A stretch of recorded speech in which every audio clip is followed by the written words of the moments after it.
왜 현대인들이 3명 중에 하나가 암에 걸리고 왜 2명 중에 하나가 암에 걸리는지, 왜 그렇게 치명적인 그런 병에 걸리는지 여러분 정말로 진지하게 좀 생각해 보셨으면 좋겠습니다.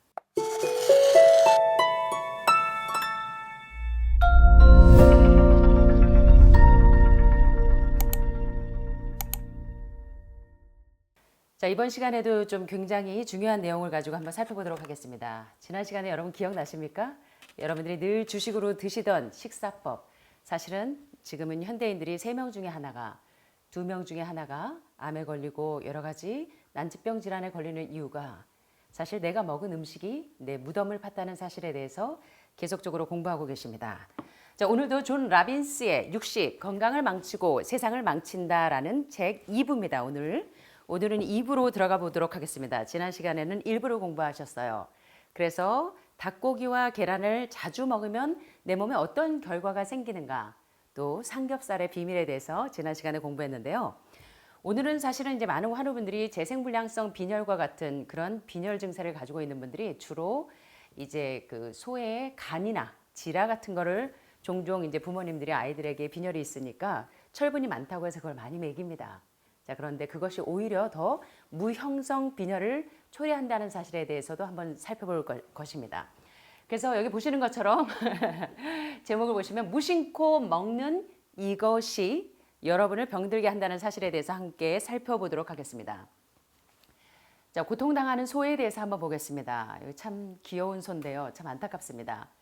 소의 죽음의 원인은 대부분 운송열이라고 하는 시핑 피버는 뭐냐면 이 소들이 이제 그 도축당하기 위해서 운송되어질 때 그때 피버 열이 많이 납니다. 그때 생기는 운송열이라는 것은 일종의 폐렴입니다. 폐렴 증세입니다. 자, 시장에 도착하는 소 100마리당 2마리 이상의 소가 이 폐렴으로 운송열로 죽어갑니다. 오늘날 축산업자들은 이런 운송열, 일종의 폐렴 증세를 앓는 소들에게 항생제를 투여하는데요. 그게 뭐냐면 바로 클로람페니콜이라는 위험한 항생제를 일상적으로 사용해서 이 운송열을 치료합니다. 자, 이 클로람페니콜과 탈리도마이드는 여러분 들어보셨죠? 문둥병, 나병 치료제로 활용되는 것이 바로 탈리도마이드입니다. 이 클로람페니콜과 탈리도마이드는 끔찍한 비극이 뭐냐면 이 아주 작은 양의 클로람페니콜만 사용해도 바로 재생불량성 빈혈과 같은 이 적혈구가 생성이 안 돼요. 그래서 계속 빈혈을 초래하는 이런 치명적인 혈액 장애가 일어납니다. 이런 클로람페니콜은 생명이 위태한 사람이 극단의 경우에만 사용할 수 있는 극히 위험한 약품이고요.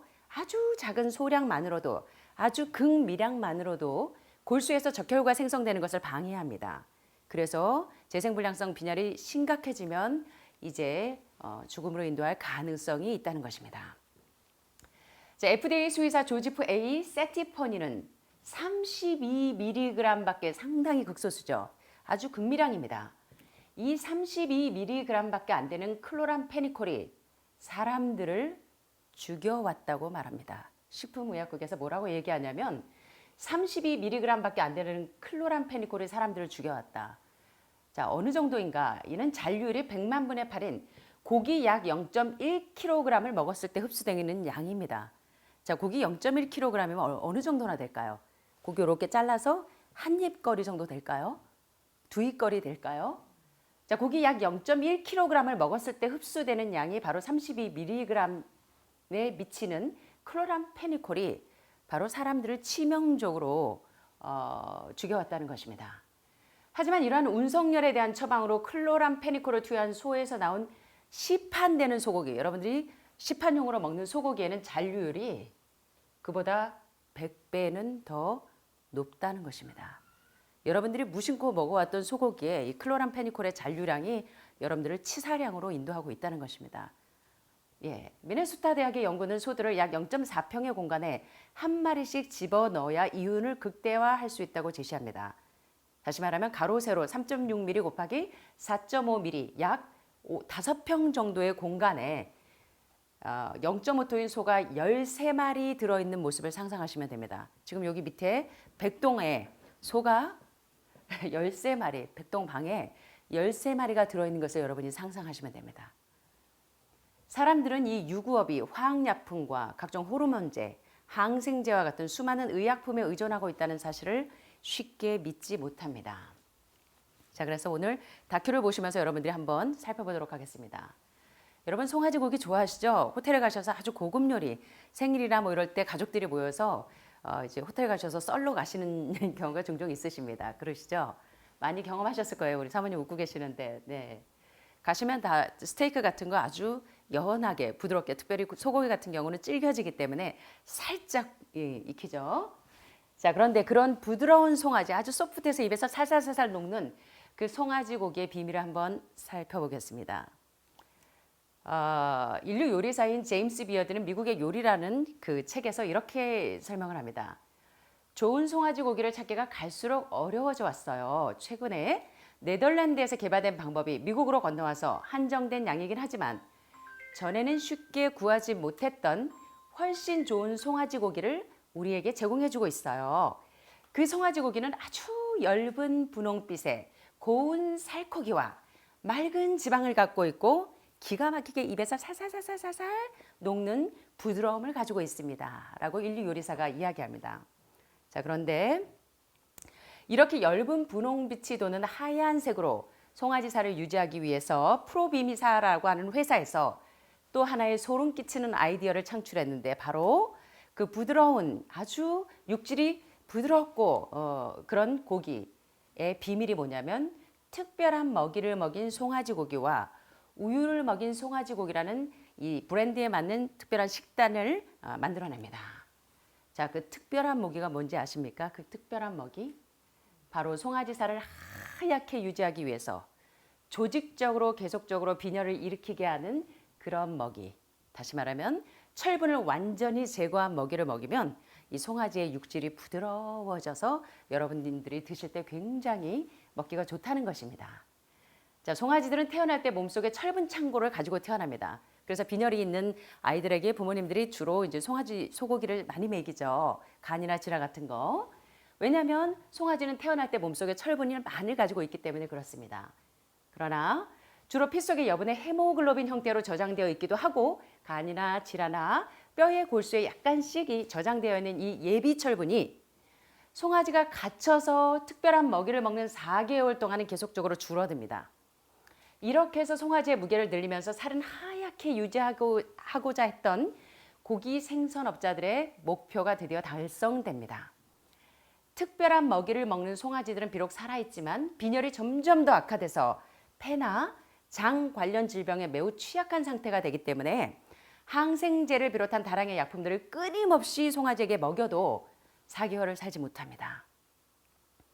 자, 송아지들은 주의를 기울여도 병이 나기 때문에 경구용 약이나 주사약을 자주 투여해 줍니다. 가장 흔히 사용되는 약품 가운데 두 가지가 바로 발암물질로 공인된 아주 치명적인 약인 니트로프라존과 또 극소량만 사용돼도 치명적인 재생불량성 빈혈과 같은 치명적인 적혈구가 생성되지 않는 그런 원인이 되는 요소가 바로 가장 강력한 항생제가 클로람페니콜이라는 것입니다. 운송열에 있을 때 처방하는. 자, 그래서 이제 팩트가 가축 부분 실내기구가 이렇게 고발합니다. 여러분들이 즐겨 먹던 식용용 송아지는 어미의 젖을 충분히 제공받지 못합니다. 또한 태어난 지 하루나 이틀이면 경매장으로 실려갑니다. 그리고 병들고 죽어가는 송아지들과 뒤섞여서 지냅니다. 송아지 고기 공장으로 팔려가서 겨우 폭 55cm의 개별나무 상자 안에서 죽을 때까지 목줄을 매달고 지냅니다. 또 정부 보유 재고 탈지유를 먹이로 제공받습니다. 씹을 수 있는 단단한 먹이도 제공받지 못해요. 그래서 이런 송아지들이 다 빈혈에 걸려 있습니다. 불안감을 줄인다는 명분으로 깜깜한 곳에서 사육합니다. 그래서 이런 송아지들이 호흡기와 소화기 질환에 걸려 있습니다. 그래서 항생제를 들이붓게 되는 거죠.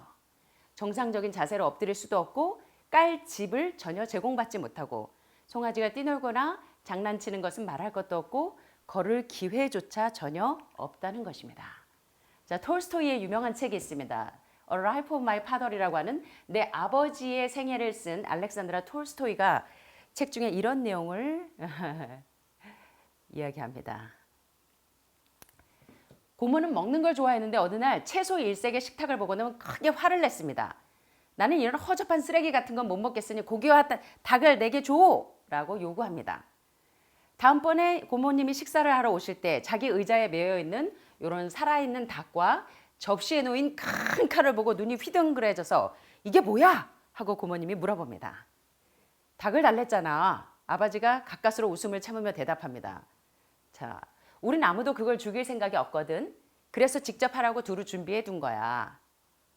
대부분의 이 고모님처럼 많은 사람들이 이 고기가 여러분들이 즐겨 드시는 송아지와 육질이 연한 송아지와 그리고 병들어 있는 닭들과 병들어 있는 돼지들 그것들이 어디서 실제로 나오는지를 상상하는 게 여러분들은 그리 달갑지 않으실 겁니다.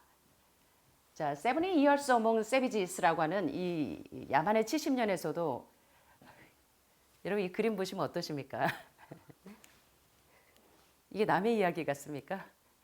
여러분들이 늘 즐겨 먹던 식단이 양념으로 범벅이 돼 있어서 위장돼 있지만 사실은 여러분들은 이런 죽은 고기를 먹는 죄송하지만 예. 이 그림 보기만 해도 좀 소름 돋으시죠? 자, 이처럼 대부분의 사람은 동물의 살은 먹고 싶어 하면서도 동물의 피를 직접 보는 건 싫어합니다. 자신을 살해자가 아니라 단순한 소비자로 여기고 싶어 합니다. 사람들은 죽은 동물의 고기를 먹은 뒤 배를 두드리며 아 맛있어 참 좋은 닭이었어 직설적으로 말하면 아 맛있다 나는 죽은 닭의 살맛이 정말 좋아 어쩌면 내가 식인종가가 돼 있는지 모른다는 것입니다. 그래서 지난 시간에 우리 많은 지식인들이 이 레오나르도 다빈치나 또 조지 버나드 쇼나 이 소로 같은 그 지식인들이 오늘날의 그 살인과 마찬가지로 짐승들을 살해하는 것이 똑같이 우리에게 다가와야 한다고 이야기하고 있습니다. 나는 그런 환경에 처하고 싶지 않은데 왜 동물들에게는 그런 환경에 처하도록 하는가? 우리가 진지하게 살펴봐야 할 것입니다. 그래서 야만의 70년, 야만의 70년이라는 그 책에 이렇게 이야기합니다. 그리고 이어서 나는 놀랍게도 우리의 주식을 이루고 있으며 여러분들이 즐겨 드시던 아침에 계란, 닭고기, 그리고 소고기 스테이크, 소고기 불고기, 또 빵이나 과일 채소처럼 의례 식탁의 일개 구성품으로 여기고 있던 그 닭고기가, 그 돼지고기가, 그 삼겹살이, 그 소고기가 실은 짐승의 살, 대량으로 도살된 소와 양, 돼지 같은 짐승들의 가짜가 아니라 여러분 이런 진짜 살과 피라는 사실을 기억하게 되셨으면 좋겠습니다. 왜 현대인들이 3명 중에 하나가 암에 걸리고 왜 2명 중에 하나가 암에 걸리는지 왜 그렇게 치명적인 그런 병에 걸리는지 여러분 정말로 진지하게 좀 생각해 보셨으면 좋겠습니다. 시간이 가도 그 놀라움은 줄어들지 않았습니다. 자신이 먹는 짐승들을 자기 손으로 직접 죽여야 한다면 채식주의자들의 수가 천문학적으로 늘어나서 이 세상에 질병이 많이 없어지겠죠. 이 사진을 보니까 좀 어떠세요? 저하고 상관없는 얘기 같죠? 예, 웃자죠. 네. 자, 평화주의자란 죄명으로 집단 수용소에서 온갖 종류의 잔혹 행위들을 경험한 에드가 쿠퍼의 저서 동물, 나의 형제들이란 책에는 이런 이야기가 있습니다. 사실 에드가 쿠퍼는 평화주의자란 죄명 때문에 집단 수용소에서 온갖 구타를 당하고 얼마나 많은 이 괴롭힘을 당했는지 모릅니다. 그가 그 동물 나의 형제들 중이라는 저서에 이런 이야기를 합니다. 당신은 내게 왜 고기를 먹지 않느냐고 물으면서 궁금해하고 있습니다. 내가 동물의 고기를 먹지 않는 것은 다른 생명의 고통과 죽음에 힘입어서 나를 살찌울 수는 없기 때문입니다. 나는 나 자신이 심한 고통을 경험해 봤기 때문에 내가 겪었던 그 고통을 떠올림으로써 다른 생물들의 고통을 느낄 수 있습니다. 우리 지난 시간에 여러분 보셨죠? 사진 보셨죠? 돼지들이 난생 처음으로 이제 샤워를 받아요. 물 세례를 받을 때가 바로 돼지가 도축당하는 날입니다. 그때 이제 쭉 일렬로 따라가서 옥자 영화 보셨습니까? 봉준호 감독의 돼지들이 어떻게 여러분들이 먹는 음식으로 준비되어져서 나오는지 난생 처음으로 물 세례를 받는데 그때 일렬로 그 라인을 따라 올라가면 알지 못하는 피비린내가 진동을 할 때 돼지들이 거기서 마지막으로 씻김을 당하면서 죽는 장면을 지난 시간에 목격했습니다. 닭들이 어떻게 죽어가고 있고 닭암, 레코우시스라고 하는 닭암에 걸린 그 닭들을 먹으면서 현대인들이 3명 중에 하나, 2명 중에 하나가 유방이 썩어 들어가는 허투나 삼중섬 유방암이나 이런 질병에 왜 걸리는지 우리가 그런 원인들을 잘 상기하셨으면 좋겠습니다. 요지는 이것입니다. 나는 더 높은 법으로 더 많은 행복을 가져오는 더 좋은 세상. 바로 너희는 서로 사랑하라라는 하나님의 계율이 통치하는 새로운 세상에서 살고 싶습니다. 이런 눈망울이 초롱초롱한 소들도 닭들도 여러분 다 우리의 친구가 되어서 하늘에서도 함께 같이 뛰노는 그런 아름다운 세상을 만들게 되셨으면 참 좋겠습니다. 자, 우리 이제 What the Health라는 다큐에서 이런 부분들을 다시 한번 정리해 보도록 하겠습니다.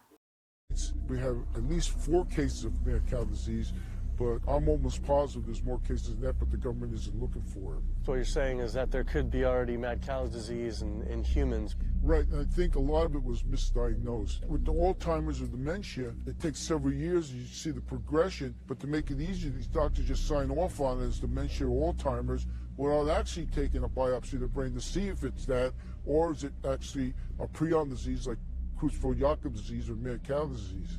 Do you think it's safe to eat meat? I personally don't think it's safe to eat it because of the fact how the line speeds are increasing and also our inspectors are not well trained enough. At the present time, the line speed now is going about 220 cows an hour. That gives you about somewhere around 4 cows per minute, so that's 15 seconds per cow. These dangerous slaughter speeds means that animal waste ends up everywhere. Testing shows 88% of pork chops are contaminated with fecal bacteria, 90% of ground beef, and 95% of chicken breast sampled contain animal waste bacteria. There is nothing clean about eating this way. But it just isn't waste, it's also pus-filled infections. You can see there's a bump or some kind of abscess underneath the hide.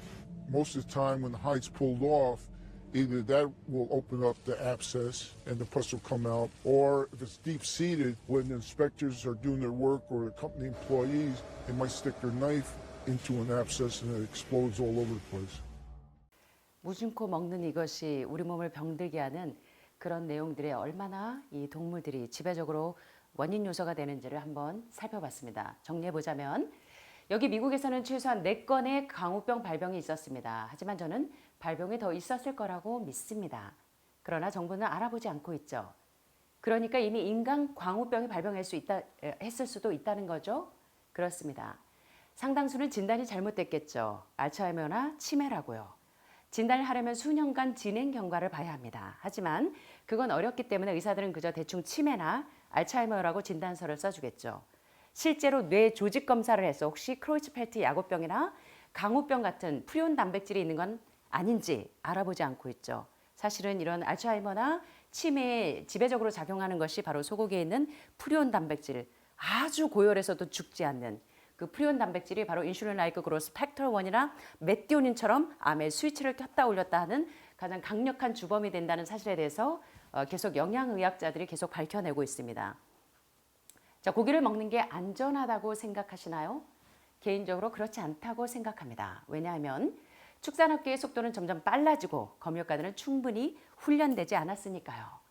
지금은 대략 1시간에 220마리가 도축됩니다. 어디에선가 1분에 4마리쯤 도축되는 것이죠. 15초에 1마리입니다. 이렇게 위험스럽게 빠른 도축 속도는 축산 폐기물이 어디에나 있다는 것을 의미합니다. 88%의 돼지 갈비살은 배설물의 세균으로 오염이 되어 있다는 실험 결과가 있습니다. 표본 추출 중에 다진 쇠고기 90%, 닭가슴살 95%. 그래서 여러분들이 햄버거 패티, 그것이 얼마나 햄버거에 그 항생제를 쓸 때 그 0157 그 균을 죽이기 위해서 그 햄버거가 얼마나 치명적으로 심장질환과 지금 스텐트 하신 분들 있죠. 바이패스 하신 분들, 뇌혈관 질환, 그래서 뇌경색이나 뇌졸중이나 뇌출혈의 가장 큰 요인 요소가 바로 이러한 다진 쇠고기로 만들어진 햄버거나 닭가슴살, 아주 좋은 단백질 공급원이라고 여러분들이 알고 계셨던 이러한 아이들이 배설물의 세균으로 오염되어 있고요. 그런 것을 먹는 것은 절대 안전할 수 없다는 것입니다. 배설물뿐이 아닙니다. 고름이 가득한 감염도 있어요. 아까 보신 것처럼 이제 도축을 할 때 이게 이렇게 짜내는 게 사실은 이게 우유를 짜내는 것이 아니라 쫙 우유가 나오시 쭉쭉쭉쭉 빠지는 게 바로 고름이라는 것입니다. 항생제를 그렇게 많이 써도 이렇게 이 염증 수치가 높기 때문에 고름이 쫙 하면 이렇게 우유가 나오는 것처럼 이렇게 고름이 쫙쫙 빠지는 이런 닭들과 이런 돼지와 이런 소고기를 먹기 때문에 현대인들이 3명 중에 하나가 암에 걸리고 여러 가지 난치성 질병에 걸린다는 것입니다. 이런 울퉁불퉁한 종기 같은 것이 동물 가죽 아래에 있는 게 보일 겁니다. 대부분 가죽을 벗길 때 종기를 절개해서 고름을 짜내거나 깊이 자리 잡은 경우는 검역관이 일하는 동안 직원이 칼을 꺼내 종기를 잘라내려다 사방에 튀는 일이 비일비재합니다. 그래서 종기를 절개해서 고름을 짜내는 장면을 보셨습니다. 자, 우리가 무심코 먹는 이것이 사실은 우리에게 이제 끔찍한 그 재생불량성 빈혈이라든가 이런 유방암이라든가 전립선암, 여러분들이 지금 질병으로 신음하는 것이 사실은 내가 먹은 음식이 나를 병들게 했다는 사실에 대해서 여러분들이 다시 한번 생각하시면서 내 이 올바른 식습관으로 건강을 회복하게 되시기를 간절히 소원합니다. 감사합니다.